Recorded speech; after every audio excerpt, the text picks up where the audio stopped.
Up you two champions, welcome to day 21 of 21 days challenge to get 95% in your second PUC board exams. So finally we have reached towards the last day of this 21 days challenge, and today I have given you two tasks. The first one is to revise the chapter atoms from physics, and now since our math syllabus is done, you have to do the complete maths revision. Okay, if you haven't downloaded the PDF of most important questions, the link is there in the description section. Click on the link. First you revise these chapter atoms, and then download the most important questions PDF and practice these questions. Okay, these are very important.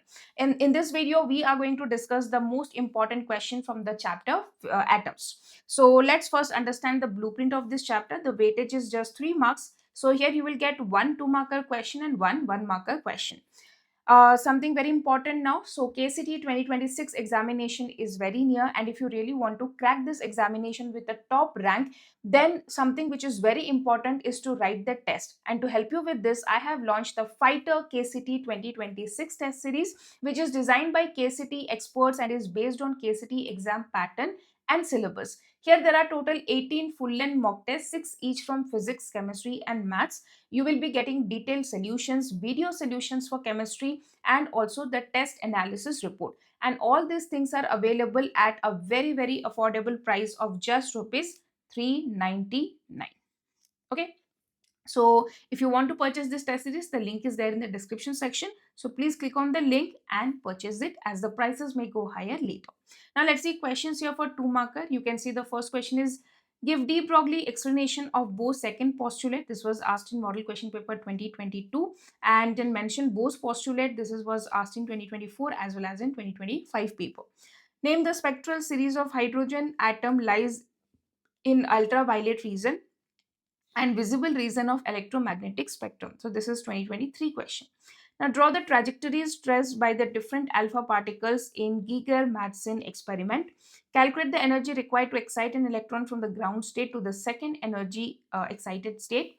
Write 2 limitations of Bohr's model. Mention the different types of atomic model.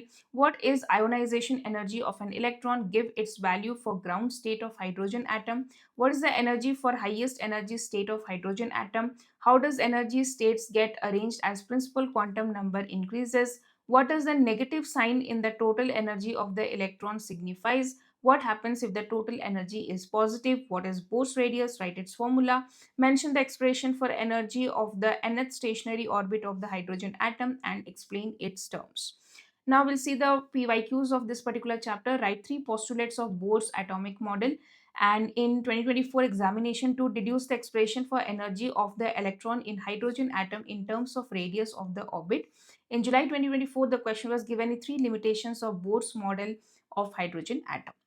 Now we'll see model question paper 25-26 in the 2-marker section. Given a 2 limitations of Bohr's atomic model, define impact parameter and what is the angle of scattering for minimum impact parameter. The radius of the innermost electron orbit of a hydrogen is 5.3 into 10 to the power of minus 11 meter. Determine the radius of the n equal to 2 orbit. Okay, so these are the important questions from this chapter. So not a very high weightage chapter, so we don't have more questions. So please prepare these questions, then you are ready for the exam. And yes, as I told you, the KCT 2026 Fighter test series is live now, and the link is there in the description section. You can check on the description and purchase this test series. It is available at a very affordable price of just rupees 399. Okay, so that's all in this video, and I hope that you have followed this challenge and you have completed all the important questions, or you have practiced the important concepts, and you are ready for the exam. Do let me know in the comment section, have you completed the challenge or not? Thank you so much and all the best.